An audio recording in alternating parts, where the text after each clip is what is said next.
حضرت موسیٰ علیہ السلام ایک دن جنگل میں جا رہے تھے کہ انہوں نے ایک چرواہے کی آواز سنی۔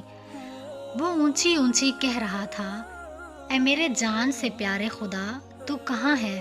میرے پاس آ، میں تیرے سر میں کنگھی کروں، جوئیں چنوں، تیرا لباس میلا ہو گیا ہے تو دھوؤں، تیرے موزے پھٹ گئے ہوں تو وہ بھی سیوں، تجھے تازہ تازہ دودھ پلاؤں، تو بیمار ہو جائے تو تیری تیمارداری کروں، اگر مجھے معلوم ہو کہ تیرا گھر کہاں ہے تو تمہارے لیے روز گھی اور دودھ لایا کروں، میری سب بکریاں تم پر قربان، اب تو آ جا۔ حضرت موسیٰ علیہ السلام اس کے قریب گئے اور کہنے لگے، ارے احمق، تو یہ باتیں کس سے کر رہا ہے؟ چرواہے نے جواب دیا، اس سے کر رہا ہوں جس نے تجھے اور مجھے پیدا کیا اور یہ زمین و آسمان بنائے۔ یہ سن کر حضرت موسیٰ علیہ السلام غضبناک ہو گئے اور کہا، ارے بدبخت، تو ان بیہودہ باتوں سے کہیں کا نہ رہا، بجائے مومن کے تو کافر ہو گیا۔ خبردار، ایسی بے معنی اور فضول باتیں بند کر، تیرے اس کفر کی بدبو ساری دنیا میں پھیل گئی۔ ارے بے وقوف، یہ دودھ لسی ہم مخلوق کے لیے ہے، کپڑوں کے محتاج ہم ہیں، حق تعالیٰ ان حاجتوں سے بے نیاز ہے، نہ وہ بیمار پڑتا ہے، نہ اسے تیمارداری کی ضرورت ہے، نہ اس کا کوئی رشتہ دار ہے، توبہ کر اور اس سے ڈر۔ حضرت موسیٰ علیہ السلام کے غیظ و غضب میں بھرے ہوئے یہ الفاظ سن کر چرواہے کے اوسان خطا ہو گئے اور وہ خوف سے تھر تھر کانپنے لگا، چہرہ زرد پڑ گیا اور بولا، اے خدا کے جلیل القدر نبی، تو نے ایسی بات کہی کہ میرا منہ ہمیشہ کے لیے بند ہو گیا اور مارے ندامت کے میری جان ہلاکت میں پڑ گئی۔ کہتے ہی چرواہے نے سرد آنکھ کھینچی، اپنا گریبان تار تار کیا اور دیوانوں کی طرح اپنے سر پر خاک اڑاتا ہوا غائب ہو گیا۔ حضرت موسیٰ علیہ السلام حق تعالیٰ سے ہم کلام ہونے کے بعد کوہ طور پر گئے تو خدا نے فرمایا، اے موسیٰ، تو نے ہمارے بندے کو ہم سے کیوں جدا کیا؟ تو دنیا میں جدائی کے لیے آیا ہے یا ملاپ کے لیے؟ خبردار، اس کام میں احتیاط رکھ۔ ہم نے اپنی مخلوق میں ہر شخص کی فطرت الگ بنائی ہے اور ہر فرد کو دوسرے سے جدا عقل بخشی ہے۔ جو بات ایک کے حق میں اچھی ہے وہ دوسرے کے لیے بری ہے، ایک کے حق میں تریاک کا اثر رکھتی ہے وہی دوسرے کے لیے زہر ہے، ایک کے حق میں نور اور دوسرے کے حق میں نار۔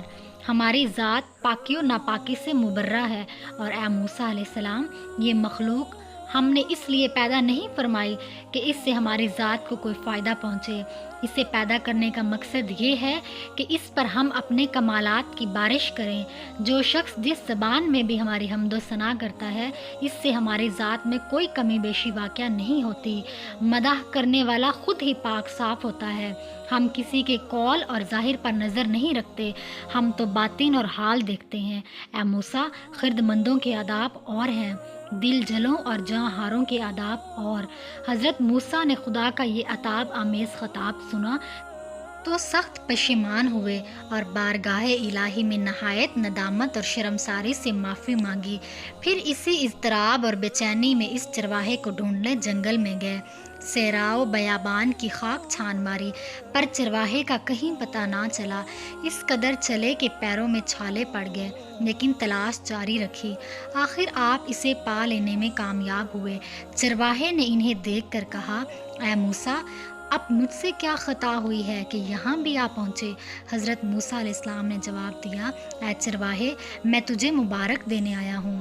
مجھے حق تعالیٰ نے اپنا بندہ فرمایا اور اجازت عطا کی کہ جو تیرے جی میں آئے بلا تکلف کہا کر، تجھے کسی ادب و آداب، قاعدے ضابطے کی ضرورت نہیں۔ تیرا کفر اصل دین ہے اور دین نور جاں۔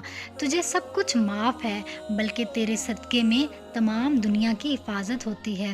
چرواہے نے آنکھوں میں آنسو بھر کر کہا، ارے پیغمبر خدا، اب میں ان باتوں کے قابل ہی کہاں رہا ہوں کہ کچھ کہوں؟ میرے دل کا خون ہو چکا ہے، اب میری منزل بہت آگے ہے۔ تو نے ایسی ضرب لگائی کہ ہزاروں لاکھوں سال کی راہ طے کر چکا ہوں۔ میرا حال بیان کے قابل نہیں، اور یہ جو کچھ میں کہہ رہا ہوں اس سے بھی میرا احوال مت جان۔ مولانا رومی اس حقائق سے محاصل یہ نکالتے ہیں کہ اے شخص جو تو حق تعالیٰ کی حمد و ثنا بیان کرتا ہے، کیا سمجھتا ہے تو ابتدا سے انتہا تک ناقص اور تیرا حال و احوال بھی ناقص۔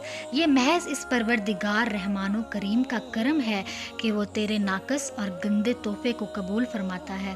اللہ ہم سب کا حامی و ناصر ہو اور ہمیں دنیا اور آخرت میں کامیابی عطا فرمائے، آمین۔